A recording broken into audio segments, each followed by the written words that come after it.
व्रत नहीं कर सकते, आप उपवास नहीं कर सकते, तो कम से कम एक बेलपत्र शिवरात्रि के दिन बेलपत्री के वृक्ष के नीचे जो मिट्टी पड़ी हो उस मिट्टी पर भी, या बेलपत्री की जो जड़ हो उस जड़ पर भी अपने दिल का भाव स्मरण कर कर समर्पित कर सकते।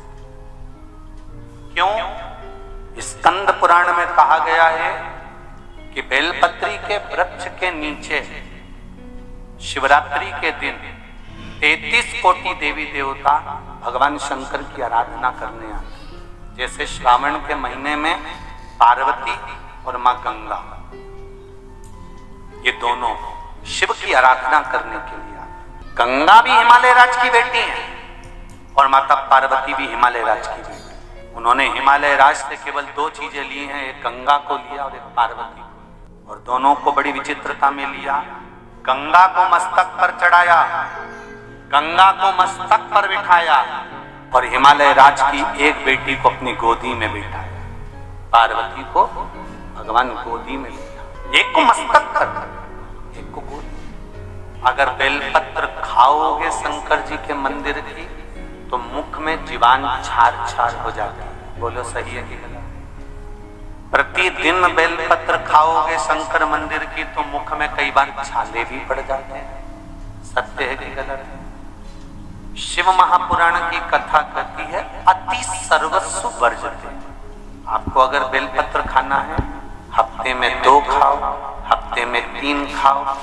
मुंह में अगर छार छार हो रहा है, छाले पड़ रहे हैं, तो बेलपत्र को, शिवजी की चढ़ी हुई बेलपत्र को सुखाकर चूरा बनाकर इतनी सी चुटकी भर खा लिया, पानी पी लिया। लीवर गड़बड़ हो गया है, डायलिसिस चल रहा है, किडनी गड़बड़ हो गई है, डॉक्टर बोल रहा है कि डायलिसिस करवाना पड़ेगा, तो बेलपत्री के पीछे की जो डांट होती है इसको आप लोग तोड़ के फेंक देते।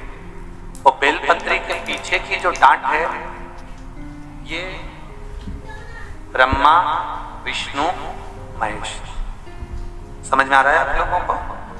बीच में जो डंडी दिख रही है आपको, इसके बीच में बड़ी पत्ती और 2 पत्ती के बीच में जो खाली जगह है, ये खाली जो डंडी है इसमें 33 कोटि देवी देवताओं का स्थान होता है। किसका स्थान है? 33 कोटि देवी देवता।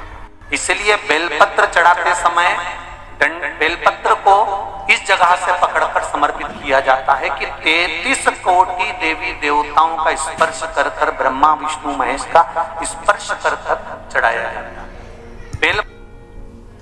बेलपत्री के नीचे की जो डंडी होती है, ये 2 पत्ती से लेकर नीचे का जो भाग होता है, ये स्कंद पुराण कहती है इसमें 64 योगनियां और मेरी माता पार्वती का संपूर्ण जितनी शक्तियां हैं वो सारी शक्तियां इस डंडी के अंदर विराजमान होती हैं। इस डंडी के पीछे गोखरू होता है जिसको माताएं तोड़ देती हैं। वो जो टूटा हुआ गोखरू रहता है उसमें भगवान शंकर के प्रत्येक गण का भाव रहता है। शिवरात्रि का प्रसंग कहता है अपने मन की अभिलाषा रखकर तुम्हें जो चाहिए, एक काली मिर्ची और काली तिल्ली के 7 दाने।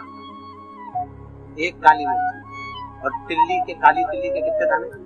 7 दाने हथेली में रखकर अपनी कामना कर कर मन से अपने मन की बात को कहकर शंकर भगवान के शिवलिंग पर चढ़ा दीजिए। आपकी मनोकामना, कहते हैं हर महीने शिवरात्रि आती है, इस शिवरात्रि पर, मुख्य शिवरात्रि पर चढ़ाओगे, अगले महीने की जब शिवरात्रि आएगी तो आपकी मनोकामना पूरी हो जाएगी। 1 काली मिर्ची और 7 काली तिल्ली के दाने मात्र। एक क्रम में और है महाराज, लिंग पुराण कहती है मान लो किसी व्यक्ति को कोई एक भारी बीमारी हो गई, बड़ा रोग हो गया और वो रोग डॉक्टर कह रहा है कि ये ठीक नहीं होना है, बहुत तकलीफ उसमें है और कष्ट ही कष्ट है, वो ठीक नहीं हो रहा, दवाइयां लग रही, गोलियां खा रहे हैं, तो महाराज उसका भी वर्णन है।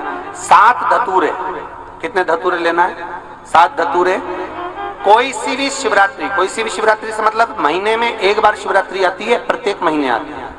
किसी भी शिवरात्रि के दिन 7 धतूरे लेकर, एक धतूरे में मौली लच्छा नाड़ा लपेटकर चंद्रमौली भगवान का स्मरण कर उस मौली को लपेटकर 6 धतूरे में हल्दी लगाकर शंकर भगवान की जो जलाधारी है, जलाधारी में आपको पहले भी वर्णन किया है,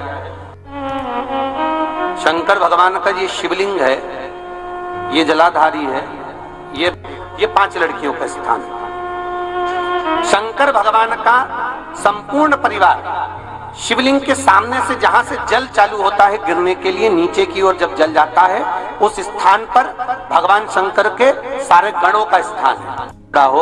और मान लो शरीर में कहीं गांठ भी हो गई है और वो मिटी नहीं रही हो, तो महाराज निवेदन है 7 धतूरे, एक धतूरे पर मौली लपेटकर वो शंकर जी के शिवलिंग के ऊपर चढ़ाना।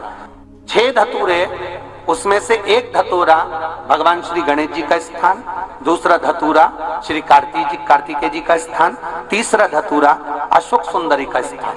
महाराज शंकर भगवान की जगदम्बा जी के हस्त कमल के ऊपर एक धतूरा, एक धतूरा जहां से जल नीचे की ओर बहकर जा रहा हो, पानी जिस जगह से नीचे गिर रहा हो बिल्कुल वहीं पर एक धतूरा चढ़ा देना है। उस धतूरे को चढ़ाने के बाद वो धतूरा वापस लेकर आना है, अवधूतेश्वर महादेव का नाम लेकर या चंपेश्वर महादेव का नाम लेकर उस धतूरे को जो बीमार व्यक्ति है उसका स्पर्श कराकर बेलपत्री के पेड़ के नीचे पटकवा देना है। महाराज धीरे धीरे रोग में आराम मिलना प्रारंभ हो जाता है, औषधियां धीरे धीरे समाप्त हो जाती हैं और व्यक्ति स्वस्थ हो जाता है।